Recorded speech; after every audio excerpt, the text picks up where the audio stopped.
Ang aga kong gumising kasi nga plano ko mag-gym today. 1 week na rin yata ako hindi nakakapag-workout. Although may treadmill naman sa bahay, gusto ko pa din yung nakakapagbuhat ako ng mabibigat. I mean, mabibigat din naman yung mga problema ko pero hindi naman sila nakakatulong sa pag-build ng muscle ng katawan ko. Charot! Mga bandang 9-10, nandito na kami sa gym. Meron akong binabayaran na $10 para sa kids club. Kaso lang, hindi na pala pwede. Parang alas 6 na lang siya. So ang ending, hindi ako nakapag-gym. Kaya ang ginawa ko para hindi masayang yung effort kong gumising ng umaga, maglakad-lakad na lang muna sa mall at magtingin-tingin ng mga sale. Sakto, ang Bath and Body Works daw ngayon ay naka-sale, kaya let's go. Ang aga namin dumating dito, wala pang masyadong tao. Tapos, may pila pa. Ngayon na lang naman ako nakapunta sa mall na to. Dito ako nag-work dati. Hindi dito sa Cinderella pero gusto kong ipakita sa inyo yung mga gowns nila. Gusto daw ni Sabian. Ano? When I get married, I'm gonna wear them. Pag naging? Na married. No, married. 10 ka pa lang married na iniisip mo, girl. Gusto mo 11? Joke lang.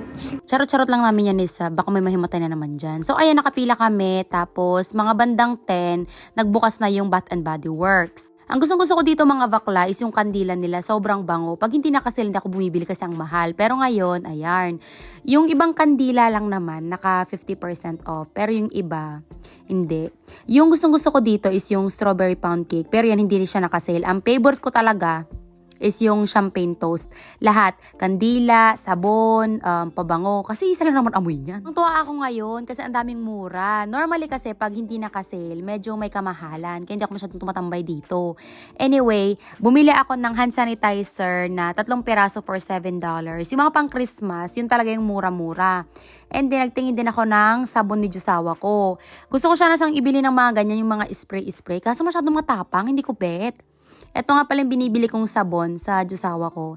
And then, ito naman yung para sa akin. Kasi nga, gustong-gusto ko yan. So, bumili na akong dalawa kasi buy 3, get 1 free. Siyempre, gustong-gusto natin ng mga ganyang discount. Ito, sobrang bango. Nagtitingin-tingin ako kaso walang maliit. And then, naghahanap ako ng ganyan kasi ang cute-cute. Yun lang nga meron sila, hindi ko bet yung amoy. Munti ko pa nga makalimutan bumili ng kandila. So, itong mga ito ay naka-sale. $10.95 sila. So, bumili ako ng 4. Alam yung purple na yan, tsaka yung katabi niya, sobrang bango. Tapos dito, may magandang pagpicturan. Kaya binidyo-video ko si Sab. Di ko kasi masyadong bet yung outfit ko today kasi pang workout. Pag marami na akong pera, pupunin ko yung leg ko ng mga ganyan. Charot. So, go naman tayo ngayon sa Victoria's Secret para malaman natin kung ano nga bang tinatago niya. Charot! Ito talaga yung pinunta ko dito kasi pakiramdam ko, kaka-workout ko, hindi na kasya sa akin yung mga ganto ko. Bang namimili nga ako ay pinagtataasan ako ng kilay ni Sab. Bakit daw ganyan yung mga binibili ko? Dapat daw yung mga nako-cover ang buong anechi. Sabi ko, maintindihan mo din ako paglaki mo. Chareng! Kayo ba mga bakla, susuot ba kayo ng ganyan? Ako kasi nung una, hindi ako komportable. Pero pag nagle-leggings ka, nagpapantalon, ganyan, mas maganda yung ganto. Nagsisimless din naman ako, pero mas gusto ko yung ganyan. Syempre, dito lang din kami, hindi kami mag-aamoy-amoy ng mga pabango. Ang gustong-gusto ko dito is yung bombshell, pero wala akong nakitang masyado, siguro naubos na. Pero may nagustuhan kami dito ni Sab, yung Pure Seduction at saka yung Cashmere na chinenilin. Pabili din nga pala kami nitong lip balm na sana, bumili na lang ako ng 4 kasi ang ganda pala sa labi. Ano yan $14 kung hindi naka-sale. Ito talaga mga bakla ang gusto kong ipakita sa inyo. Ayan, kahit alin ang piliin mo dyan, sobrang babango. Ang gusto mo. So ito yung gusto ko. This is the one that I want. Tapos, ito naman yung gusto ni Sab. So, ito ay 3 for $33. So, ibig sabihin, pwede akong bumili ng lotion. Oh my God! Yes, let's go! So, ayan, masaya na naman ang bakla.